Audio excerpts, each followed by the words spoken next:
خداوند جان آفرین. موضوع گفتگوی ویژه خبری رو اختصاص دادیم به انفجارهایی که در بوستون آمریکا به وقوع پیوست. نه خیلی بی خود کردی اختصاص دادی. در نوه گفتم اینطوری نرین تو بس که ریش مقام عضو گیر بیفته این وسط. اصلا تقصیر منه که دوباره اومدم تو این برنامه شما شرکت کردم. تو که امتحان فهم و شعور تو قبلا دادی، یه ضرب بدون تجدید رد شدی، ولی احساس میکنم که یه نوع اعتقاد به معجزه هست تو وجود مبارک من. مرحوم ابوی همیشه میفرمودن بزن بهادر، عرض کردم بله، میفرمودن که اگه آدم به معجزه اعتقاد نداشت روزی 10 بار نمیرفت سر یخچال تا اون چیزی رو که میخواد توش پیدا بکنه. منم همینجوری هم میام اینجا، شاید یه دفعه یه فهم و شعوری شانسی پیدا بشه، ولی از این شانس ها نمیاریم. عقب جلو کن دوباره بیا. قرار بود ما خودمون رو مظلوم نشون بدیم تو بحث انفجار. اصلا تو فقط منو معرفی کن، باقیشو کاریت نباشه. برای بررسی دقیق‌تری موضوع دعوت کردیم از جناب آقای دکتر. تمام دیگه سوالتو بکن. تو خود آمریکا بعد از حادثه 11 سپتامبر حالا اون وضعیت‌های نارنجی و زرد اینهایی که اعلام میشد به لحاظ امنیتی، ولی خب شاید به این شکل ما انفجارهایی نداشتیم. تو بوستون که اتفاق افتاد خیلی سعی کردن اونو مشابهت بدن به بحث 11 سپتامبر، اما واقعا در اون سطح و اندازه نبوده. آره به این شکل انفجار نداشتیم، یعنی نزدیک بود داشته باشیم ما، ولی متاسفانه نشد. حالا توضیح میدم که هم سر در بیاری، هم شاید یه جاهایش شاخ در بیاری. ممکن است که یه خود پررو بشی و دم در بیاری. یه رستورانی بود تو واشنگتن که مقام اوضاع خیلی بهش علاقه داشتن، شخصا پشتش بودن، محل تردد سفرا و اینا بود، ولی به هر حال وارد بحثش نمیشم. اونجا یه مأمور خارج کشوری دم و دستگاه این مصلحی مشنگ که نمره شعورش یه چیزی تو مایه‌های فیروزآبادی و اینا بود، صاف رفت همه چی رو لو داد. حالا بحث این هستش که واقعا اینها ریشه داخلی داشته یا عوامل خارجی داخل بودن. ریشه رو چه کار داری؟ همین که ریش داشت برای هم پشتمون بس بود، از برای بچه خودمون بود، ولی همچی که گیر افتاد همینجوری همه رو لو داد.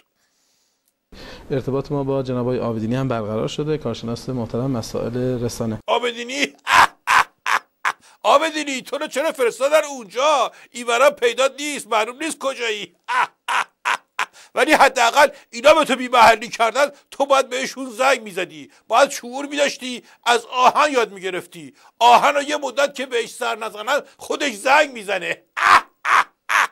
حالا ببین یه سوالی ازش بکن، این عابدینی بدبخت اینجوری نمونه. خیلی ممنون. آقای عابدینی، وضعیت در واقع پوشش رسانه‌ای بعد از این انفجارها چگونه بوده جناب عالی؟ اگر رصد کردیم بفرمایید. والا پوشششون بد نبوده. به هر حال ما در گشت ارشاد آماده هر نوع برخورد با بدپوششی هستیم. به من گفتم بحث رو عوض کنم، در مورد موضوعات نظام از آقای دکتر بپرسیم، مثلا وضعیت کاندیداهای انتخابات. مرحوم ابوی همیشه میفرمودن بزن بهادر، عرض کردم بله، میفرمودن که لازم نیست اطرافمون پر آدم باشه، همون چند نفری که اطرافمون هستن آدم باشن کافیه. این هم در مورد شما دوتاست، هم در مورد کاندیداهایی که دور و بر مقام عضو هستن. 2 ماه مونده به انتخابات، سگ صاحبش نمیشناسه برای نسبت، اینم تازه سوال میکنه. ولش کن بابا، خداحافظی کن، عابدینی رو رد کن بره. تشکر میکنم، وقت بخیر. حالا من یه سوال فنی میکنم. فوت با ها هر دوشون از دهن میان بیرون، اما فوت سرده ها گرمه، میگی نه دستت امتحان کن. حالا شما دوتا هم همینجوری هستین، یکیتون مثل اون یخه، یکی هم مثل تو پخمه، ولی فرقی با همدیگه ندارین، هر دوتون از یه جا زدین بیرون. برگردیم به بیت مقام عضو و بحث انتخابات و این داستان شق روده‌ای که کسی نیست جمعش بکنه. برای نسبت به جایی که این دعوا مرافع رو حل و فصل بکنن، تو سر سگ میزنی تو نظام خودشو کاندید میکنه. بحثی که وجود داره این هستش که حالا کیا پشت این قضیه هستن. این نشان دهنده چیه؟ نشان دهنده سردرگمی یا همون بحث داخلی؟ نه سردرگمیه اون که بله، ولی بیشتر سردرگمی توه. در دفعه بهت گفتم بحث علت ورشکستگی رو نکن. نمیخوام اونو بگم. نه میخوای همینو بگی دیگه. نمیخوام اونو بگم.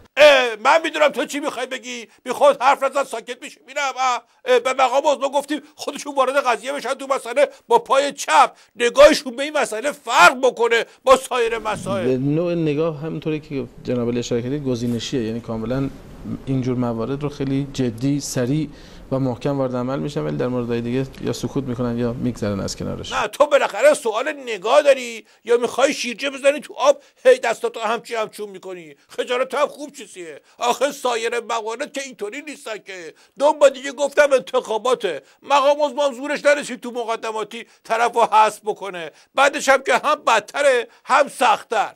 بس هیچی جماعت از اینجا به بعدش نمیفهمی اشکالی نداره، به مختون فشار نیارید تا به الکی برمیداره. دو با دیگه میفهمین چی داشتم میگفتم. این توضیحاتو اصلا برای بسیج نمیدم. مرحوم عوضی همیشه میفهمودن بزن با حضور عرض میکردم بله میفهمودن که قطاره داشت میرفت، بعد 7-8 ساعت که قطار حرکت میکرد یه پیرزنه به اون پسر جوونه که جلوش نشسته بود گفت شما خیلی لطف دارید که میخواین با من حرف بزنین که حوصله‌ام سر نره، ولی متاسفانه من کاملا کر هستم. پسرم برگشت گفت برو بابا کی با تو حرف زد، داشتم آدامس میجویدم. خداحافظی کن سریع. تشکر میکنم. با سپاس از شما بینندگان عزیز.